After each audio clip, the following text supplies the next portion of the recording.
एक दिन बच्चों ने पिकनिक जाने की बात कही। यह सुनते ही अंकिता की रूह कांप गई, क्योंकि उसे एक पुराना किस्सा याद आ गया।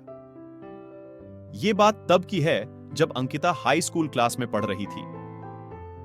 एक दिन टीचर ने पिकनिक का प्लान बनाया था। अपने सभी दोस्तों के साथ अंकिता ने भी जाने के लिए हां कर दी। पिकनिक पर जाना था पावागढ़। पूरा स्कूल पिकनिक जा रहा था। अंकिता अपने दोस्तों के साथ सबसे पीछे वाली बस में बैठ गई। सभी हंसते मस्ती करते हुए बस से जा रहे थे। तभी कुछ दूर जंगल के पास पहुंचकर उसी बस से तेज आवाज आई।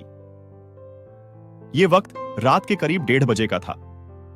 ड्राइवर गाड़ी से बाहर निकला तो उसे पता चला कि टायर फट गया है। ड्राइवर ने सबसे कहा कि बस का टायर बदलने में करीब 2 घंटे लगेंगे। आप सब नीचे उतर जाइए, मैं इसे बदल देता हूं। आप लोग पास के ढाबे में जा सकते हैं। वहां गर्म गर्म चाय पी लीजिए और मैं इस टायर को फटाफट बदलने की कोशिश करता हूं।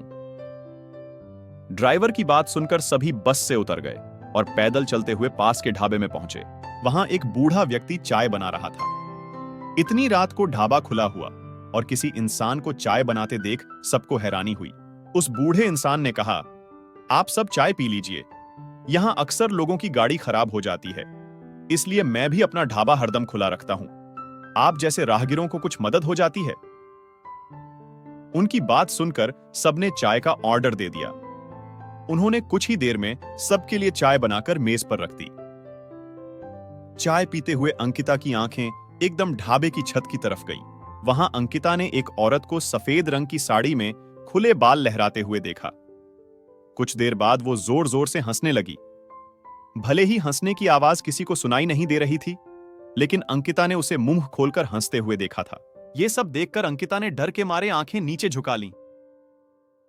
कांपते हुए किसी तरह से अंकिता ने चाय दोबारा पीना शुरू ही किया थी कि उसी वक्त जोर जोर से किसी के चिल्लाने की आवाज जंगल की ओर से आई। ढाबे में बैठे हुए सभी बच्चे और टीचर उस आवाज को सुनकर डर गए। सबको डरा हुआ देखकर उस बूढ़े इंसान ने कहा कि मैं देखकर आता हूं क्या हुआ है, आप लोग यहीं बैठे रहो। इतना कहकर वो आवाज की तरफ बढ़ गया। तभी एक लड़की को खून की उल्टी लगातार होने लगी। उसको देखकर सबकी हालत और खराब हो गई। उसी समय एक टीचर ने कहा कि तुम सब आग जलाओ और उसके बगल में बैठ जाओ। सबने मिलकर आग जलाई और गोल घेरा करके बैठ गए। टीचर ने सख्त लहजे में सबसे कह दिया कि अकेले कोई कहीं नहीं जाएगा। वैसे भी सब इतना डरे हुए थे कि अकेले कहीं जाने की हिम्मत हो नहीं रही थी।